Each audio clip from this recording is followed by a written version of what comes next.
নমস্কার জনগণ, ইয়ে টিভির পর্দায় আমি নতুন সাংবাদিক অনির্বাণ। আজকে আমাদের গুরুত্বপূর্ণ আলোচনা, ছোট্ট একটি পডকাস্ট।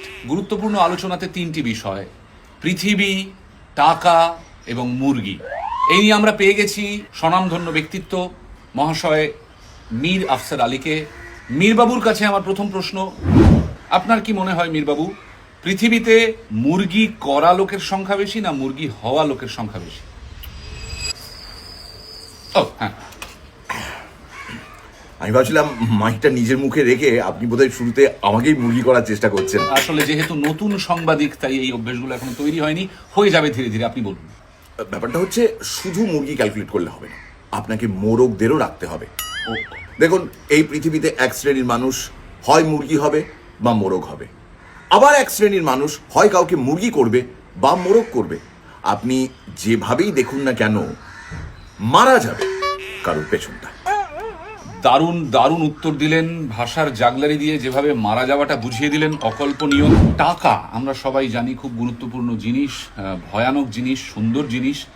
সেই টাকার জালে ফেঁসে যাওয়া যে জীবন, সেইটা কেমন হয় বলে আপনার মনে হয় মীরবাবু? দেখুন, জাল শব্দটা যদি আমি একটু বিশ্লেষণ করি, জাল মানে তো ফেক, চারিদিকে ভরে গেছে। আঁক উঠাকে দেখ, চারো তরফ ফেক। আরেক জাল হচ্ছে নেট। সেই জালে কি ধরা পড়ে? মাছ।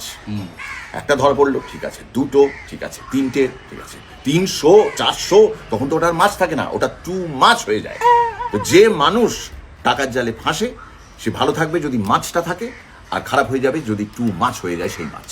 অসাধারণ জাল নিয়ে যে জ্বালাময়ী বিশ্লেষণটা করলেন, যদিও আমার মাথায় খুব একটা ঢুকলো না, কিন্তু আমি মনে করছি যে এই উত্তরের মধ্যে যে গভীর দোতনা তা পৌঁছে যাবে পশ্চিমবঙ্গের কোণে কোণে। মীরবাবু, এই প্রশ্নটার সাথে একবার আপনি একেবারে সরাসরিভাবে যুক্ত।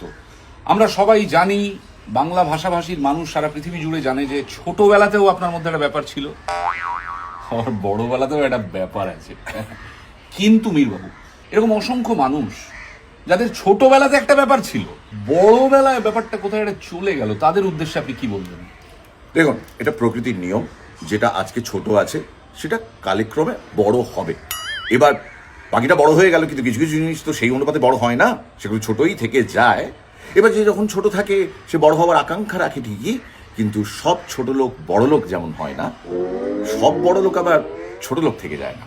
সুতরাং যে ছোট থেকে বড় হতে পারেনি তার কপালে লেখা ছিল ছোট লোকই সে থাকবে, আর যে ছোট লোক থেকে বড় লোক হতে পেরেছে তার কপাল ভালো। তার মানে দেখা যাচ্ছে এখানে কপালের একটা খুব গুরুত্বপূর্ণ ভূমিকা আছে।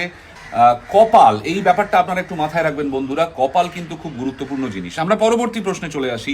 আপনি খারাপ লোক না ভালো লোক? প্রধানত আমি ভালো লোক, কিন্তু যে আমার সঙ্গে ভালো তার সঙ্গে ভালো, আবার যে আমার সঙ্গে খারাপ তার সঙ্গে আমি খারাপ। এবার যার সঙ্গে আমার ভালো সম্পর্ক রয়েছে সে যদি আমার যার সঙ্গে খারাপ সম্পর্ক রয়েছে তার সঙ্গে ভালো ব্যবহার করে, তখনও সে আমার কাছে ভালোই থাকবে। কিন্তু যে খারাপ লোক সে তার সঙ্গে যদি ভালো ব্যবহার করে যার সঙ্গে আমার ভালো সম্পর্ক আছে, তাহলেও সে কিন্তু আমার কাছে খারাপই থাকবে।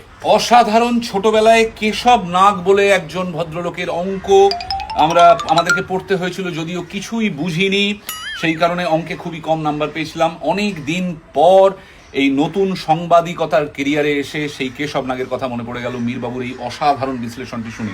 মীরবাবু, আপনার কাছে আমার শেষ প্রশ্ন। মীরবাবু, আপনার কি মনে হয়, সত্যি কথা বলবেন ভনিতা না করে, পৃথিবীটা কাদের? না, পৃথিবীটা ভালো, কিন্তু লোকেদের নয়, ওই লোক দ্বারা নির্বাচিত নেতাদের। ধন্যবাদ। আমরা পরে সম্পাদনাটা নিয়ে পরে ভাববো, আপনি চিন্তা করবেন না, আপনি এত টেনশন নেবেন না। বন্ধুগণ, এতক্ষণ আপনারা ইয়ে টিভির পর্দায় দেখছিলেন মীর আফসার আলীর পৃথিবী, টাকা এবং মুরগি নিয়ে খুবই সুচিন্তিত বিদগ্ধ মতামত। আবার দেখা হবে ইয়ে টিভির পরবর্তী পডকাস্টে পরবর্তী কোনো বিষয় নিয়ে। ততদিন পর্যন্ত ভালো থাকতে চাইলে থাকবেন। নমস্কার।